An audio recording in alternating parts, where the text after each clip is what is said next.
Camera rolling. 3, 2, 1. Today in the lodge I'm going to make some beetroot tart tatin. Now that's Cut. What you need for this are some cooked beetroot, sugar, butter, balsamic vinegar. I'm using Burren Balsamics, blackberry and thyme, some runny honey, rosemary. I'm going to use half of a brie, a small brie, and I'm also going to make some pastry to go with this. This pastry that I'm making is an old favourite. It's a quick flaky pastry, really quick and easy to make, that you make with frozen butter, flour, water, salt. I've got the flour in the bowl. I'm going to add to that a pinch of salt, and I've got some frozen butter here. Now this needs to come directly from the freezer. It needs to be rock hard. So the easiest way to do it, just coat it really quickly in flour, put your grater into the flour or into the bowl and grate as fast as you can. You want this butter to stay frozen. If you keep it dipped in the flour, then it stops it from melting in your hand. So just need to go through that really quickly, and then we'll add the water. It's very important with this pastry that you don't touch it with your hands, because you want that butter to stay looking as it is, and we're just going to mix it in to the flour. It's not like a traditional pastry where the butter is rubbed into the flour and you can't see it. It looks like breadcrumbs. You want to see those flecks of butter in there. Then I'm going to add about 4.5 tablespoons of very cold water. I've got some water with ice in here to make it really cold, to make sure that the butter doesn't melt. When you're measuring spoons, always measure by pouring into the spoon rather than dipping your spoon in, because you get a much more accurate measurement. Then really quickly mix that butter in with a knife again until you've pretty much got it mixed in as much as you can. Then scrape the butter off there and just get your hand in and just kind of squeeze that together as quickly as you can without melting that butter. So get it all mixed in. If it looks like it needs a little bit more water, which that does, just add a tiny drop more and then get that mixed in. It's super cold because that water was really, really cold. And then I'm going to wrap that up. I've got a piece of bumble wrap here. I'm going to wrap it and put it in the fridge to rest for half an hour whilst I make the filling for the tart tatin. So that's your pastry. Don't worry, it's always quite scraggy, this pastry. It's fine. You don't want it too wet, otherwise it gets really sticky and difficult to roll out. Just flatten that out a little bit into a circle. It's going to cover that pan there, so always flatten out to the kind of shape that you are going to then roll it out into. Wrap that up into the fridge for half an hour. For this recipe, I'm going to need some cooked beetroot. The easiest way to cook beetroot is to scrub it, top and tail it, scrub it, put it into a piece of foil that you've doubled, and you can wrap the entire lot of the beetroot in. You put a little bit of water in the bottom and you roast it. You parcel it up completely like that, so it's all nice and sealed in, and you cook it for an hour at 180 degrees. That is really the best way of doing it, because it really preserves the colour of the beetroot. And then just to peel it, you just get a small knife and just take off the peel like that. It's still, no matter what you do with beetroot, you're always going to get bright pink hands. So if you can, my mum always used to cook it in a microwave. You can boil it, but I think this is the best way to preserve the colour and flavour. And we're going to need 400 grams of this. We've got everything ready to put the beetroot tart tatin together now. I've just peeled and sliced into sort of about 1/2 centimetre thick slices my beetroot. You can see the beautiful colour of that. I've got 75 grams of caster sugar in this frying pan ready to caramelise. I've got ready next to me some honey and the balsamic vinegar, and you'll need a spoon to measure your honey and balsamic in. I've also chopped up a little bit of rosemary and kept one stalk to put on the bottom, so when you turn it out, that's on the bottom end of it. So going to get that going. So I've put the caster sugar in here. I've used golden, you can use whatever you like. You want it on a fairly high heat to make sure there are no little lumps in the caster sugar. Now that you need to caramelise just on its own. It's actually the easiest way of caramelising. but probably the most sort of worrying, because people don't like to, it sort of goes very quickly, but it's actually the easiest way of doing it. So you need to wait until that starts to caramelize around the edges, and it sort of starts to let off bits of smoke, a bit like a geyser. So just take a couple of minutes just to do that, but once it goes really quickly. So make sure that you have everything ready, and we'll just wait for that to start to go. You can see that now, it's starting to caramelize, so I'll just give it a quick shake and let it caramelize a little bit further. I've just turned the heat down so it doesn't go too fast, and the heat of that sugar will now start to caramelize the rest of the sugar. So just give it a quick shake, make sure it all starts to caramelize before you move it. If you move it too quickly, it'll start to crystallize. So we'll just let that go a little bit further. And you see now that's all starting to caramelize, and lovely golden brown colour. You want a good colour on this, but not to let it burn. And then I'm going to just turn that down slightly so it doesn't go too fast. I'm going to add my butter. I'll take it off the heat so that it doesn't burn it, and just mix that butter in until it's all melted in.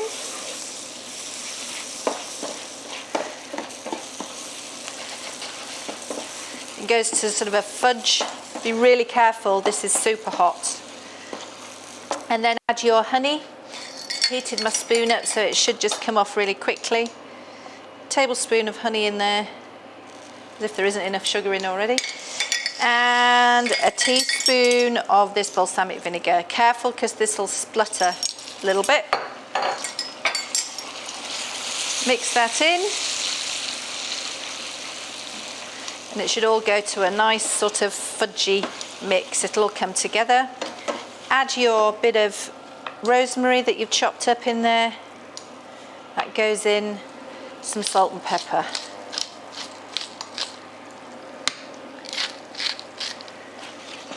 So once it goes, it's really, really quick. Just, as I say, take great care, because that is super hot. So that is the base for your tart tatins. That can come off and just sit on the side whilst we add the rest of the ingredients. Remember to put your little bit of rosemary, you can use thyme, whatever you like, underneath. And then very carefully, because remember that's still super hot, lay your beetroot on top in a circular fashion, like this. So it goes all the way around. Don't stick your fingers in, whatever you do. I've many a time burnt my fingers. I think I'm now fingerprintless because of the amount of times I've burnt myself doing this kind of thing. But this wants to cover all of that sugary mixture underneath. And this, remember, this bottom layer is what you're going to see when you turn it out.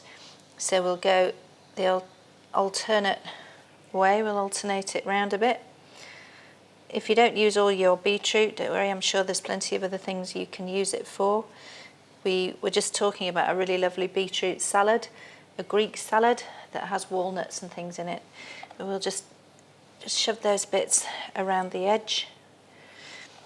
I'm going to do another video with beetroot with Justin Styles hot smoked salmon salad with that, which is really delicious. Then your brie on the top, whichever way you want to put it, doesn't really matter. And then we'll just put that to one side whilst I get the pastry out and roll it. Now for the eagle-eyed of you, I had done some more pastry earlier on, so in a different wrap, but just wanted to make sure that it was really nice and cool for when I roll it out, because this can be a little bit sticky. So unwrap it, pop it onto your board, give it a little bit of flour on top. You can be quite generous with flour because you can rub this off afterwards, and then roll out to a circle that's going to cover that pan. Just keep going. I've got other uses for this pastry. This makes a brilliant pie topping as well. It sort of, people, when they see it cooking, it's the butter pools on top and it looks like there's something wrong with it, but it's actually absolutely perfect. It goes to a really lovely crispy. crispy pastry. I think I originally did this pastry from, it was a Delia Smith recipe from a leftover turkey pie for Christmas, I think. So make sure you've got enough pastry to cover your pan. Then to lift it on, just put your rolling pin over the top, then you can lift it up and just rub off that excess flour on there. You don't want loads of flour underneath or it'll be really sort of claggy underneath. So you want to just rub that off. And then that is going to just roll onto your pan like so. I'll just lift it over just to make sure it's right in, and all the bits around the edge, don't trim it, just tuck them in around the edge like that. And then that, just as it is, goes into the oven for 30 minutes at 180. So I've got my oven really nice and hot already. So have that ready when you start to prepare your filling for your tart tatin. Goes in the oven 30 minutes and we'll have a look when it comes out. Always remember, when you've had a pan in the oven, just be really careful that because you've got all those really hot, the really hot handle. So what I'm going to do is just gently just pour off what I can from inside this. Just keep shuffling it back and pour it off. Just when you tip it out, it'll get beetroot juice everywhere, so this just helps to make a really nice sort of sticky syrup to go over the top. Hopefully my cameraman can get this action going here. Just be careful when you're tipping there because you don't want to tip the whole lot into the pan. So just very carefully like that. And then I'll just cook this down a little bit. It is quite syrupy already, but just till it just thickens up a little bit. Don't go too far because remember that is really sugary and will burn quite quickly if you're not careful. So we'll just cook it down slightly. And then remember I've got the salad there that is on another video. So that's available on YouTube. And really easy, quick salad. This tart tatin can be done with any cheese that you want really. I've done it with brie, but you can do it with goat's cheese. You could do it with halloumi if you wanted, but halloumi goes a little bit rubbery after a while. But that, you can do it with some cheddar, grated, anything you like. So you can see that's just thickened up slightly. So I'll just turn that off. And then remember again, very carefully, we're going to turn this out. I'll just put my board on top. Out it comes, and there you have your beetroot tart tatin. And I'll just drizzle over some of these juices. It's just shifted a little bit inside, but not too bad. Really should let it settle a little bit longer. And then some of these, just drizzle over the top to make sure it's really nice and shiny. There you go. Beetroot tart tatin. Cut into this, it's really nice crispy pastry underneath.